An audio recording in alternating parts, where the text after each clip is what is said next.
This whole driving around video blog thing started a couple weeks ago. I had a busy day going and tried to do a little multitasking, and brought the camera into the car with me and did a video post. And the feedback I got was surprisingly good.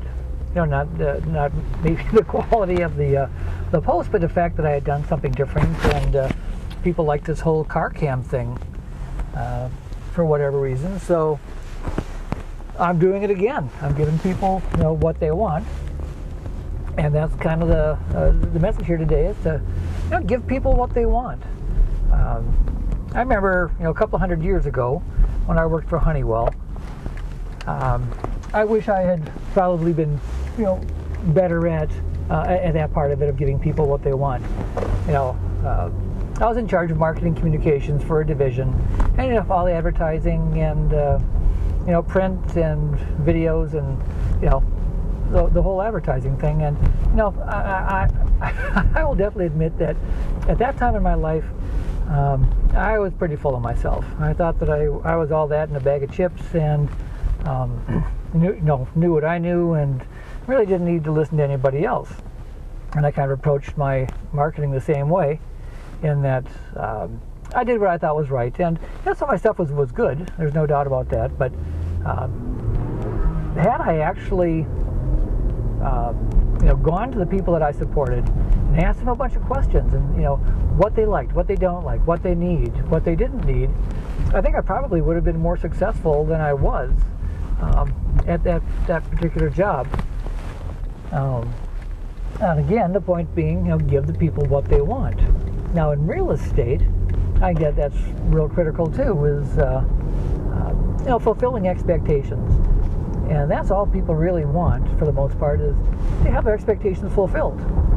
And what so many agents don't realize is that it's so easy to fulfill expectations.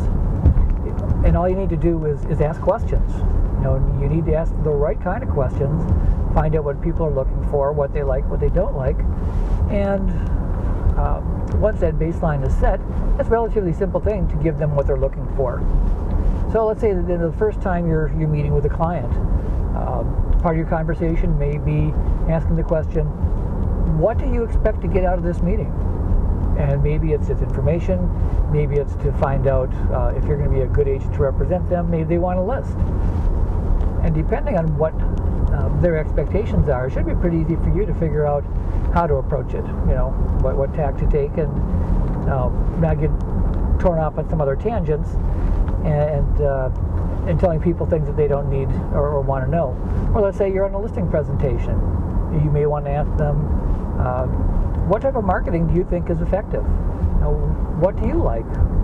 Do you like open houses? Do you like online marketing? Do you like, you know, things in magazines? Do you like videos? You know, once you've defined what they want and what their expectations are, again, it's going to be a pretty easy thing to fulfill that. When you're showing houses for the first time, ask your clients, how do you like to show houses? I mean, how do you like to see them? Are you looking for you know, a lot of detail before we go in? Do you need a lot of information before you see the house? Or do you want to see the house, and then if you have further interest, you know, then I can supply you with that second level of information? Or do you take a lot of time looking at houses? You know, are you you know, an hour in each house, because then, you know, you can act accordingly. Or if they breeze through houses pretty quickly, you can set up more showings. Or maybe how many houses do you want to see in one day, you know, before you start getting tired and worn out. And these are just simple questions to ask that it's going to make the process go so much smoother. And again, they're simple questions. So giving people what they want is what it's all about. And right now, I want some lunch. So, hey, we'll see you later.